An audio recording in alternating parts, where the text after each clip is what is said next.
Back to our morning discussion. We will start. We are hearing from His Holiness Romapada Swami Maharaj on Srimad Bhagavatam, second canto, first chapter. So we'll continue hearing from Maharaj. Just before that, let me start with Mangalacharan prayers. Om Namo Bhagavate Vasudevaya. Om Namo Bhagavate Vasudevaya. Om Namo Bhagavate Vasudevaya.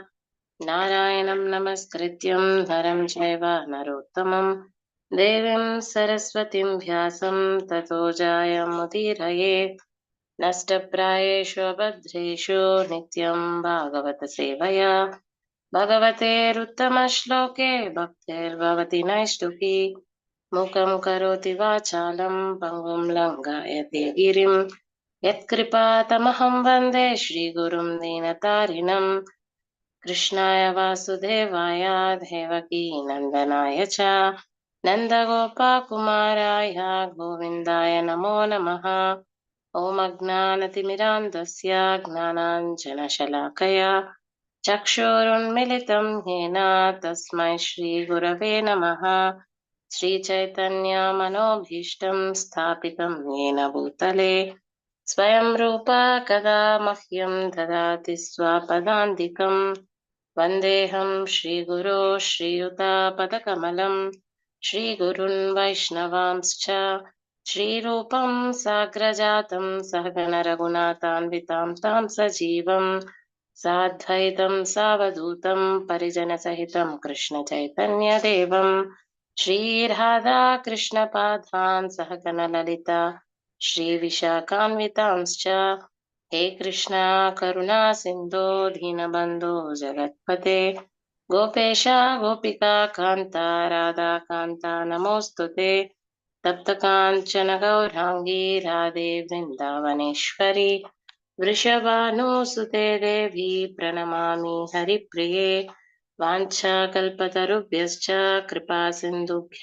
एव च पतितानां पावनेभ्यो वैष्णवेभ्यो नमो नमः।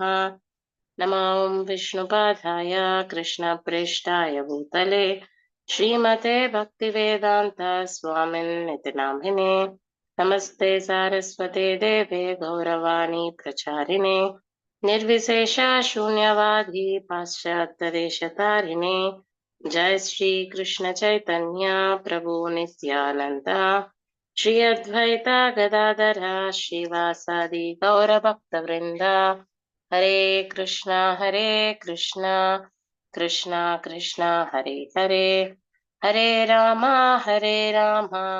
Ram Ram Hare Hare. Hare Krishna. Thank you so much for joining.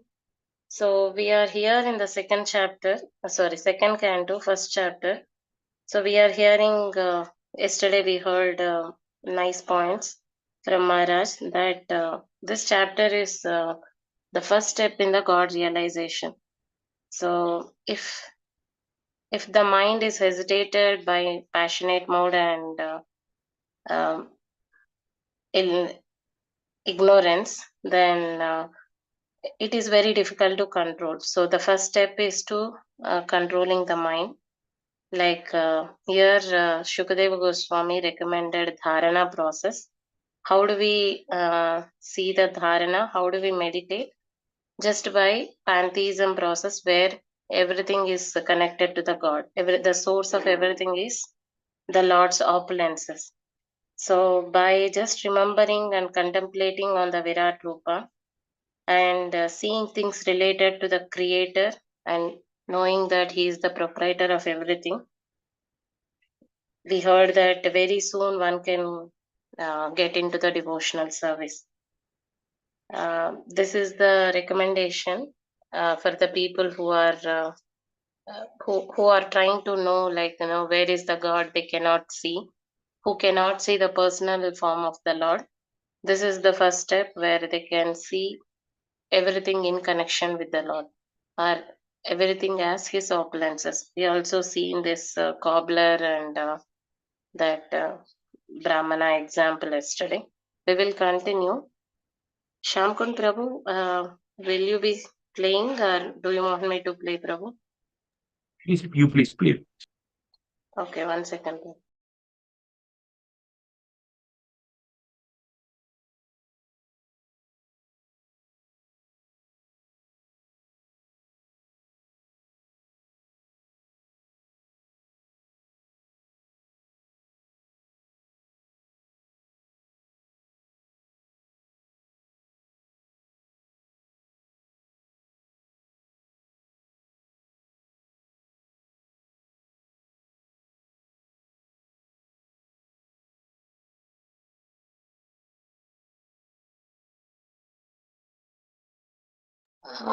Sorry, Prabhu, maybe you can play. My system hanged again.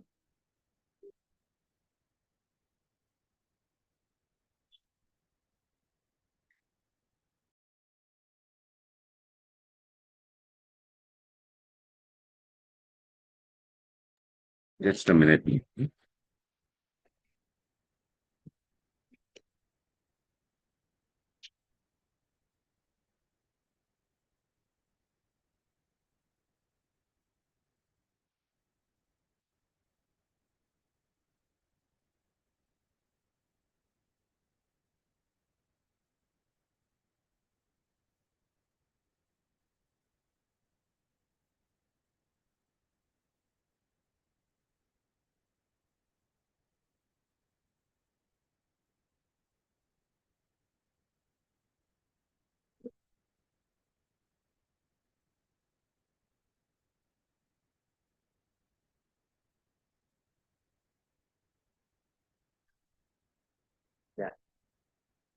Just stirs the mood of devotion.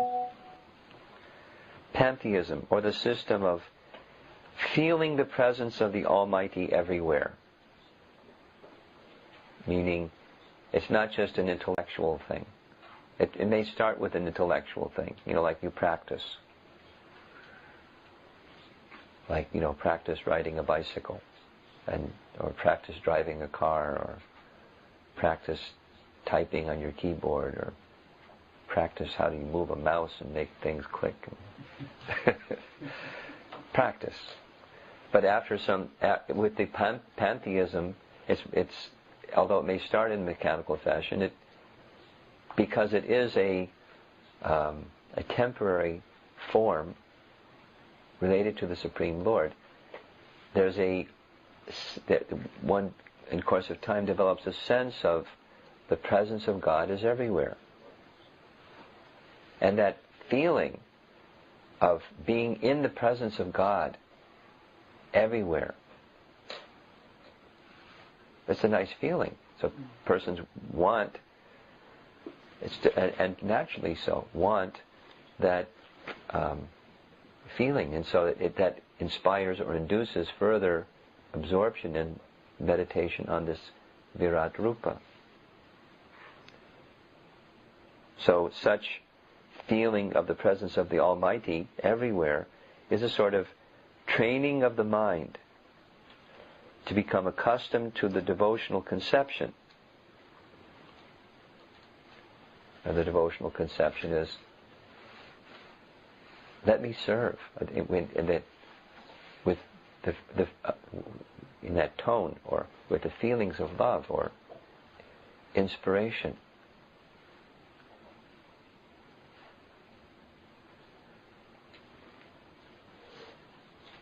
And it is this devotional attitude of the mystic, that one who's doing this Ashtanga yoga practice, that makes possible the successful termination of such mystic attempts.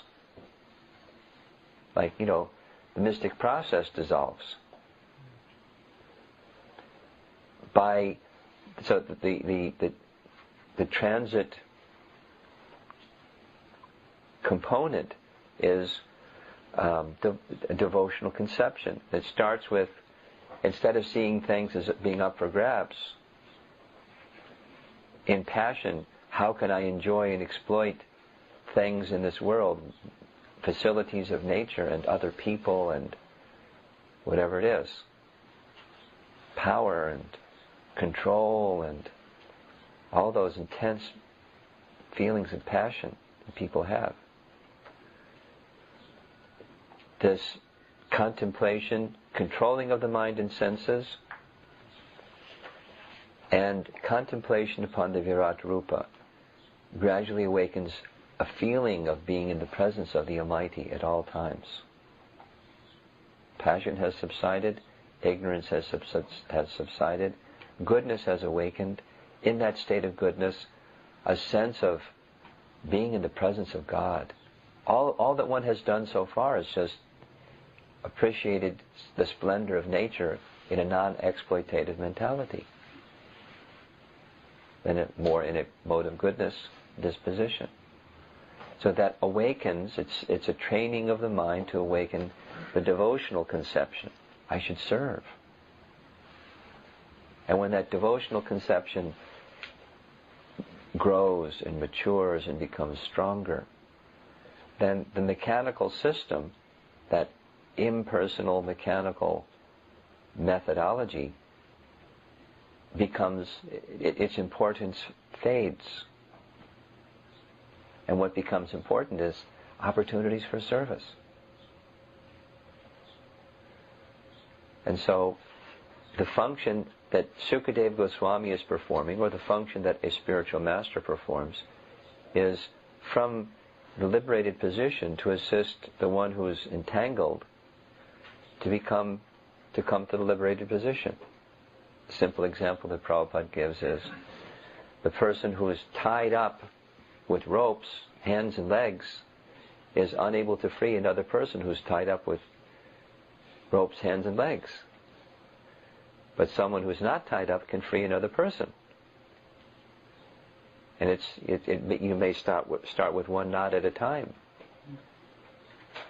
But the experience of being released from being bound up with ropes, hands and legs, has this progressive stage of experience. And so there are methodologies that assist one in this progressive path.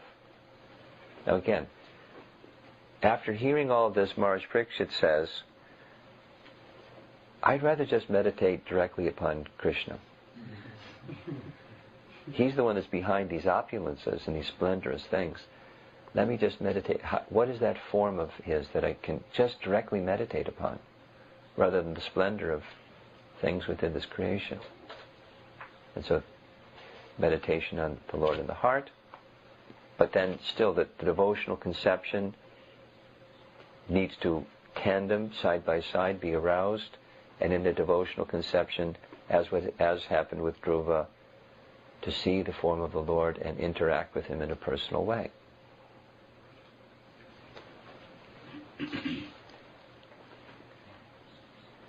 One is not, however, elevated to such a successful status, the successful status of this kind of perfection, without the tinge of mixture in devotional service. The devotional atmosphere created by pantheistic vision, develops into devotional service in later days.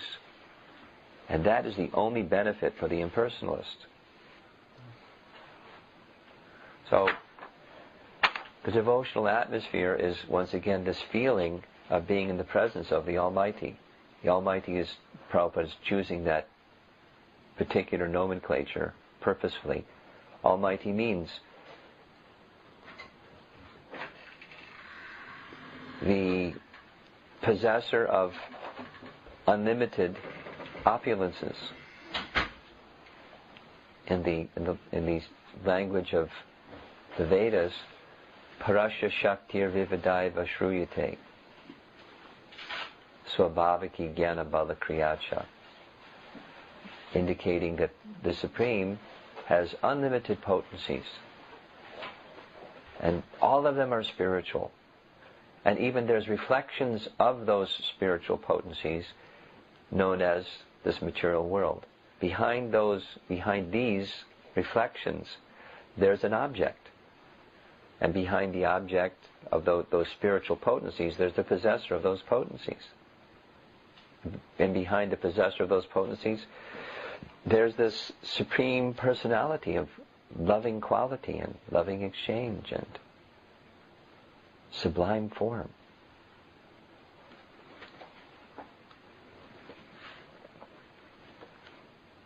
So a devotional atmosphere is the purpose of this Virat Rupa meditation, is to gently, gradually awaken a sense of the Almighty, even in our present circumstance. So, Shukadeva Goswami has just explained how passion and ignorance can subside, and how through this mechanical process and contemplation of Virat Rupa, the higher stages of devotion can awaken. Then Maharaj Parikshit asks a really wonderful question, and this you put on your mental health radar screen, because he answers some very important, he asks an important question, and Shukadeva Goswami answers it. While transforming our conceptions from impersonal to personal, what about all the dirty things in the heart?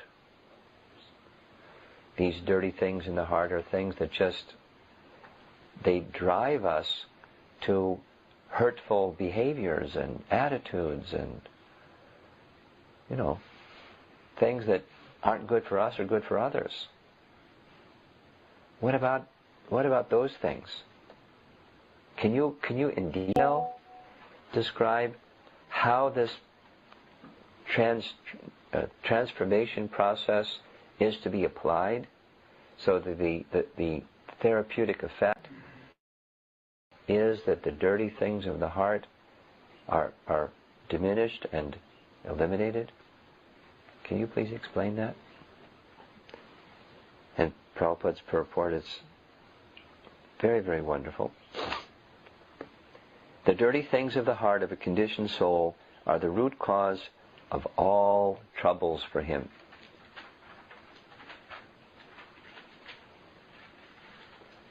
A conditioned soul is surrounded by the manifold miseries of material existence.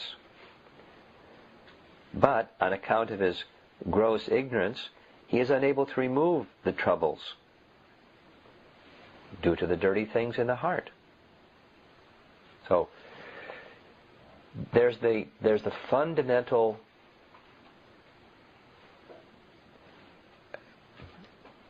attitude problem. And with the attitude, I have an attitude towards Krishna problem, towards He who is the source of me and everything that exists. I've got an attitude. So then I from that attitude I have conceptions. And there's so many conceptions of what my mission in life is. My mission in life is to enjoy. And what does that mean? Well, then there's so many ideas of what it means to enjoy. Because the soul wants to enjoy, because constitutionally the soul is part of the supreme enjoyer. Enjoyment is our natural position, but what does it mean to enjoy can when you're in the material, when you've turned your attention away from the light, all you have is darkness. And there are different shades of darkness. But it's darkness. It's the absence of light. So if one can, so in that darkness, then I have so many ideas of enjoyment apart from the Supreme that are in the shape of different desires. And those different desires are causing me lots of problems. It's not bringing me happiness, that's one problem. But it's causing problems that then I'm very, very busy trying to solve. But if the fundamental thing of turning attention towards God is not, if there's no spiritual connection, then I'm just busy managing problems. And mismanaging problems creates more problems that I have to then also manage, that leads to more mismanagement. Because the root cause I didn't capture.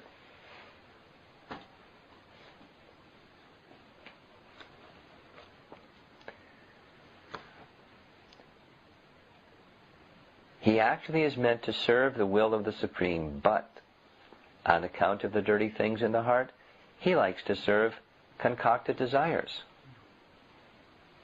There's the problem. Can we fix that problem? Well, I just have to adjust my desires. I have to do it better.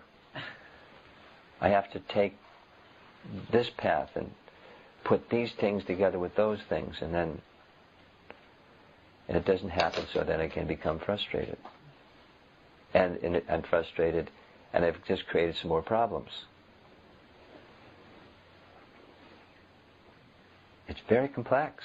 The network of material life is unlimitedly complex. And then when people find the complexity overwhelming, they become very depressed and suicidal and hurtful to others, bashing others and crashing others and destroying others, and just out of fits of anger and frustration. It goes on, having no solution and being driven by passion. I want happiness. I want relief from this condition. It's their problem. It's their fault. And so on.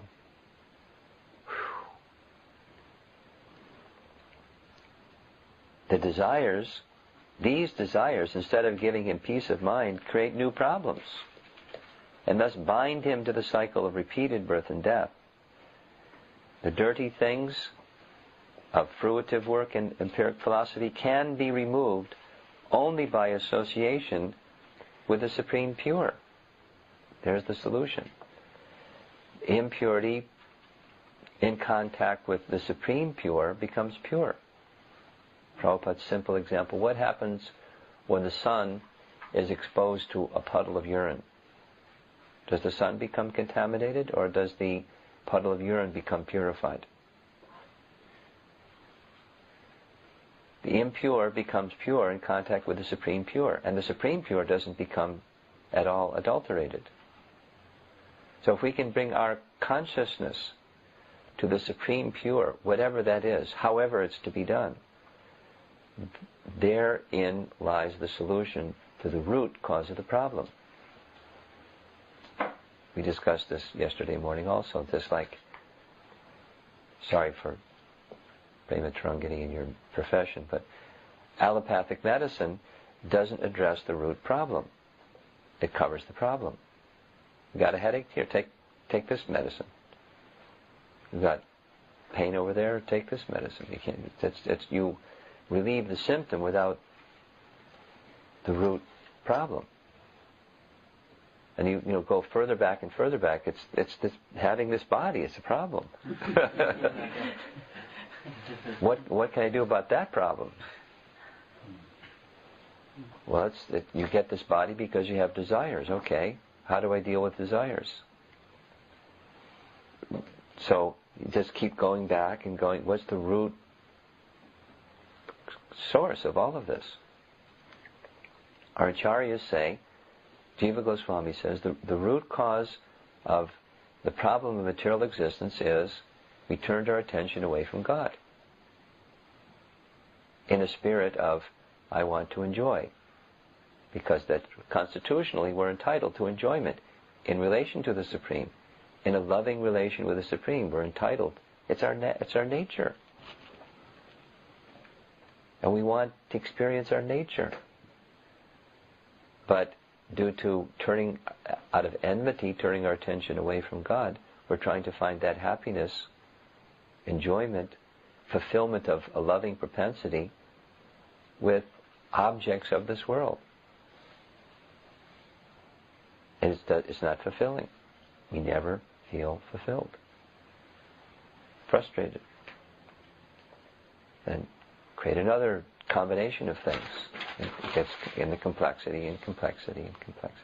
Create more and more problems.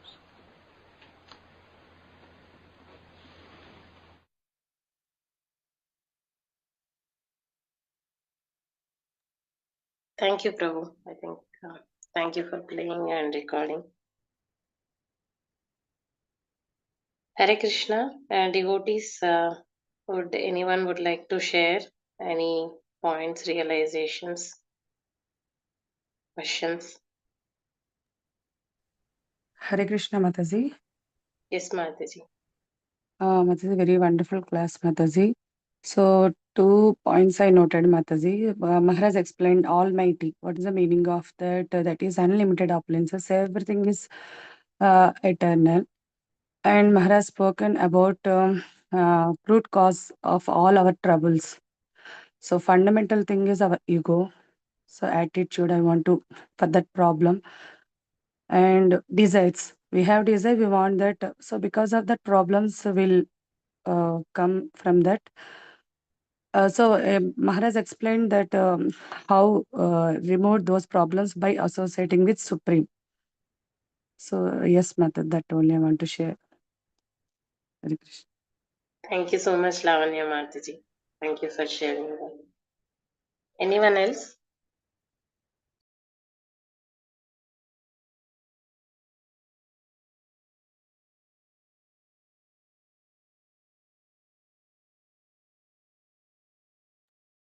Hare Krishna Mataji. How do we differentiate what is said when they mention Almighty, Absolute Truth, and God, Mataji?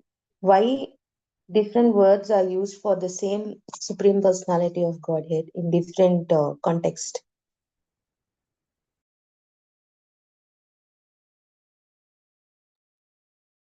Good question, Mataji. Thank you.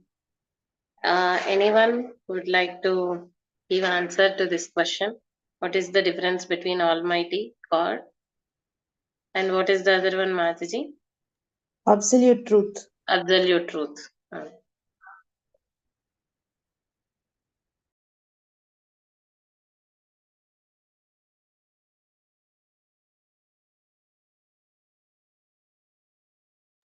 Harisham Prabhu, you are there. Let's see. No, Mataji. Not there. Okay. Mataji, you would like to try? Mataji, not right now, Mataji. Sure, no problem. Yeah. Yugal Kishore Prabhu, you have any thoughts on this question, Prabhu? Hare Krishna Mataji. I don't know, but first of all, let me wish you a very, very happy Krishna conscious birthday. May the Almighty Lord bless you. So here there are three terms Mataji asked: God, Almighty, and Absolute Truth. God, in a sense, it is the one who is the higher authority, where one can surrender to Him, and kind of controller. Just like we have different devatas. So in a terms, God is also called, devatas are also called as a God, Deva. So here they have higher authority and who are in terms of better position than the living entities, where the living entity is supposed to surrender to that things which could be called as a God. And then we have the Param God, which is the Lord Sri Krishna. So devatas are also called as a God. For that matter, one who is on a higher authority, who can control, who can manage the universal things, though those can be considered in this term as a God. Almighty is the one who generally in our things we do not use. We use the Supreme Personality of Godhead. So Almighty is the one who is the Supreme Person or the Supreme Personality of Godhead, who possesses all the energies, and it has external energy and internal energy. And that is where Prabhupada, when he said, because there was a lot of emphasis on the impersonal aspect, so Prabhupada, to remove those concepts that the Supreme God, the God is the Supreme Person, and that is where he coined the term as a Purushottam Bhagavan, which is the Supreme Personality of Godhead. So that gives the concept of the Bhagavan realization, or the Bhagavan, who is the absolute. No, what is the absolute truth? We know that from Bhagavatam, the very first sloka, what is the Satyam Param Dhimahi. So that Param Satya is the one from everything comes. And that Param Satya can be realized in a three aspects, which is a Brahmeti, Paramatmeti, Bhagavana iti Shabdate. So this absolute truth is the same, but it can be realized by Brahman, which is the impersonal aspect of the Lord. Paramatma is the localized aspect of that, and the Bhagavan is the ultimate realization, and which includes the other two as well. So the example can be given as when we have, for example, halwa. Morning we discuss about halwa. So where the halwa has a fragrance, which can be considered as the impersonal aspect, and the halwa has the color, which has the texture that can be considered as the local things. And then when we actually take that things, which we get the experience. So but the halwa is the same, but it can be a different thing. So similarly, the absolute truth, Param Satya, is the same, but the realization of that can be different. So is the Brahman realization wrong? No, it is not wrong, but it is not a complete realization. And the complete realization is the Supreme Personality of Godhead, which is the Bhagavan. That is a Param Satya. I hope that helps, Mataji. Thank you, Prabhu. Yes, Prabhu. It was very insightful. Thank you, Prabhu. Thank you so much, Yupal Kishore Prabhu. It was very nicely explained, all the three terms. Anyone would like to share anything on the question or on today's hearing? Hare Krishna Mataji. Wish you a very happy Krishna conscious birthday. Um, for me, I think a very simple understanding of different names are how we understand. I mean, there is a story of Pramar, right? If you are in a dark room and there is an elephant, you are touching tusk, so you are thinking, okay, God is like this. You are touching legs, so you are thinking, look, God is like this. If the tail, then so elephant is like this. So everyone has a different experience and the different name. Okay, elephant is like flurry, small, and elephant is like a big, like a pillar. So I mean, everyone, the devotees, in their perception, in their understanding, they are understanding Krishna in their own way.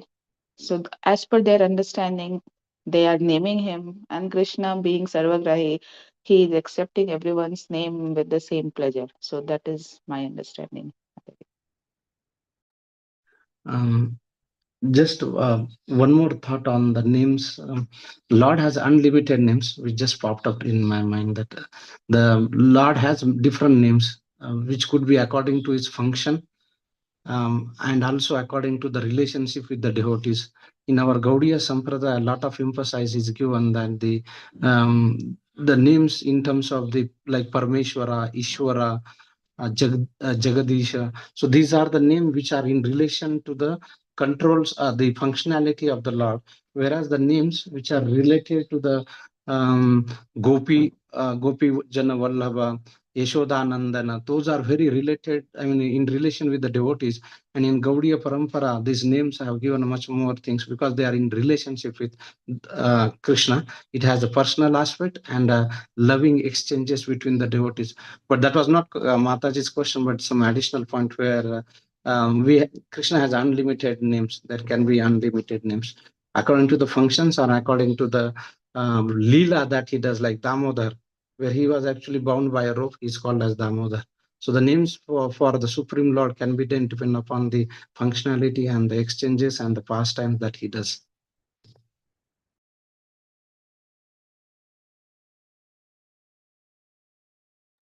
Thank you, Prabhu, for adding that.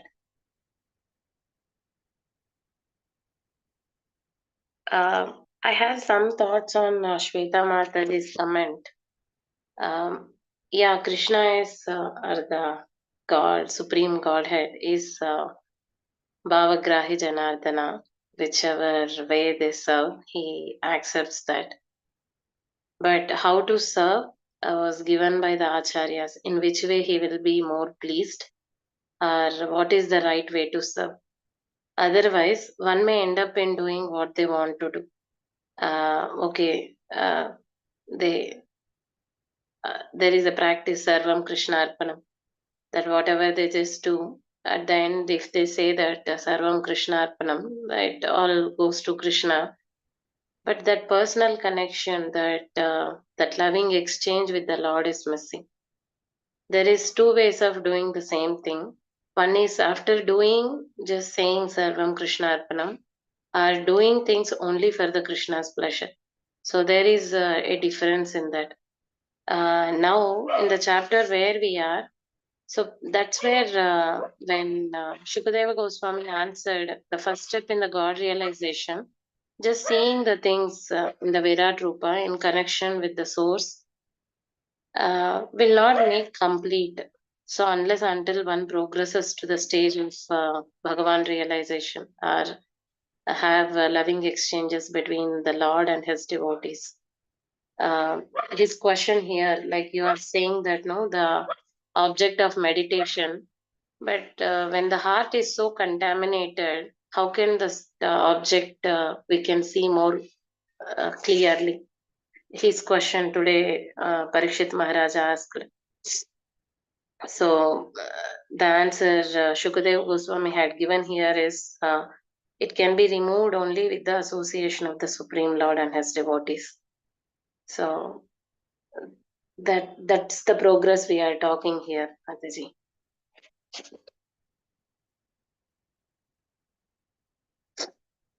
Okay, thank you. Anything else? Hare Krishna. Krishna. Yes, Mataji. Prabhu, anyone can unmute and speak. Please carry on. No, Mataji, please go ahead. Hare Krishna Mataji. Just want to share one point. Hardly I heard Maharaj class. One sentence like when he said, when one is binding up with the ropes, he want to help, but how he can help? So who will help means like those who are not bound by ropes are like that. So with our desires, we are conditioned and we bind up like anything. We want to remove one knot, but automatically tangle one more like that. So purpose of, as you said just now, association, association of devotees and like that. So I like the sentence when we, a purpose of approaching the sadhu sangha, purpose of approaching the acharyas or guru maharaj like that. Our motive needs to be like how we can come out of this entanglement like that, Mataji. So somehow that sentence, when Maharaj is saying this is the way of approaching like that. First thought of ourselves, like we are very free, we want to help like that. How we help like we are already bonding like that.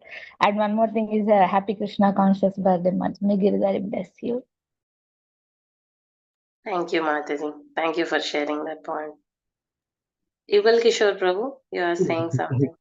Hare Krishna Mataji. So this particular, the whole today's discussion is so wonderful, and we could see the mood of sadhus starting from Sukadeva Goswami and Parikshit Maharaj.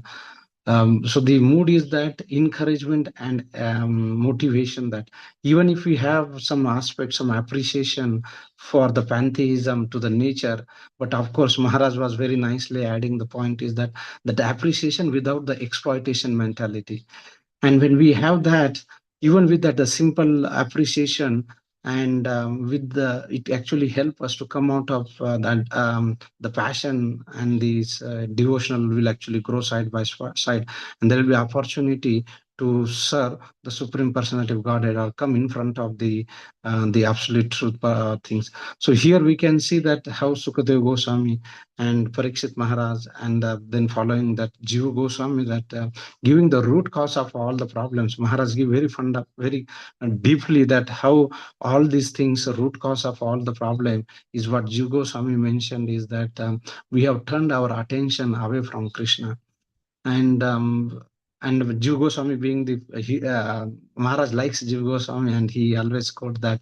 So we have such a very wonderful legacy coming from the great acharyas like Jiva Goswami, and they are giving the root cause of all the problem that we have turned our attention. And no matter what we do in this material world, because we are looking for the same happiness, but we have to turn back. And that's where the Maharaj was mentioning and Prabhupada was mentioning that the dirty thing in our heart, that has to be changed.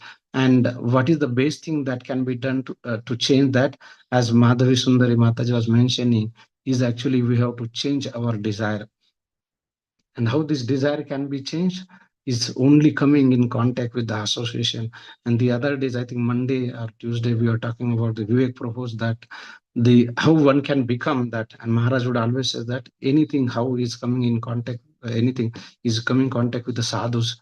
So the desires can be actually changed, can be tweaked, can be tuned when we come in contact with the association of the acharyas, sadhus. That can actually help us to address the root cause, which is we have turned our attention away from Krishna. And then the whole cycle actually will repeat if we do not come to back. No matter what happens, we try to solve one problem, we get into another problem, and then finally so much of frustration. And you can see that mood of Maharaj was that how living entity was so many challenges. When he was explaining that the frustration, then the suicide and so many other things that can actually turn. So it just gives more and more problem.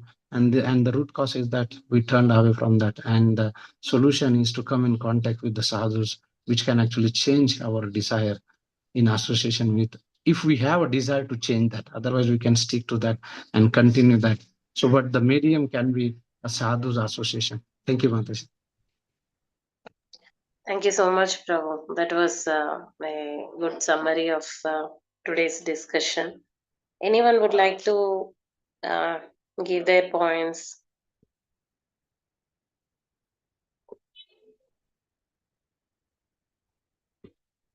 Shamkun Prabhu, you have any thoughts, Prabhu, on today's discussion? Please share. Nothing very specific as such. I like everything. And I was keenly hearing what everybody was saying. Maybe just two very small, minor things. Saidana Mataji, absolute truth, as Yugala Kishore Prabhu said, is Param Satyam. Like in the Bhagavatam, the first verse, it comes as Satyam Param Dhimahi. That's a phrase that is used. God or Almighty is in general Ishvara. And Srila Prabhupada writes the conception of Ishvara or God is different from the conception of Bhagavan. Ishvara is limited to the controllership. Bhagavan is much more than the controllership. And Param Satyam or Satyam Param is in general used when there has to be a basis or when philosophical concept is being spoken, that there is one source from which everything else comes. Because when something else comes from a source, over a period of time, it can be present, it can be gone, but the source still remains. So that in that sense, whenever the scriptures have speak about it, Param Satyam is used. And there's a very funny twist to it in the scriptures itself, which Jiva Goswami writes about Param Satyam. Lord Rama is called as Satya Parakrama. He wins just by his truthfulness. And in many places in scriptures, the Supreme Lord is told as the repository of truthfulness. And Jiva Goswami writes that in this entire world, and including the Vaikuntha planets, the Lord, he wills it, it happens. Whatever he speaks, it's the truth. But there is one place where this truthfulness it's not present in one sense, and that is Vrindavan. It is only in Vrindavan, which is in one sense the opposite of everything, where Supreme Lord may sometimes speak lies for the purpose of giving pleasure to his devotees, where giving pleasure to his devotees becomes more important than anything else. So that's one thing, just one extension. And from today's discussion, I like the way, Srila Prabhupada's, the way it's written in the purport, very concisely written. And in one sentence, Prabhupada writes, these desires, instead of giving him any peace of mind, create new problems and thus bind him to the cycle of repeated birth and death. And Maharaj had a nice way of saying it. There are these dirty things in our heart, similar to what Prabhupada said. And then to ameliorate it or to overcome it, we do something, we create new problems. We think it as therapy. So he said there are these therapeutic things. We create it as a therapy that, okay, I have one problem, to solve this, I do something else. There's an ultimate therapy, but we use temporary solutions as also therapy. I like that phrase. That's it. Thank you so much, Prabhu, for talking more on this Satyam Param and the Almighty question. I think in the interest of time, 7:16, we will pause the discussion here. We'll continue from Monday. If possible, we'll try to read these three purports and translations and come so that we can understand much better. 21 to 23. Thank you so much. Hare Krishna. Srila Prabhupada ki Jai.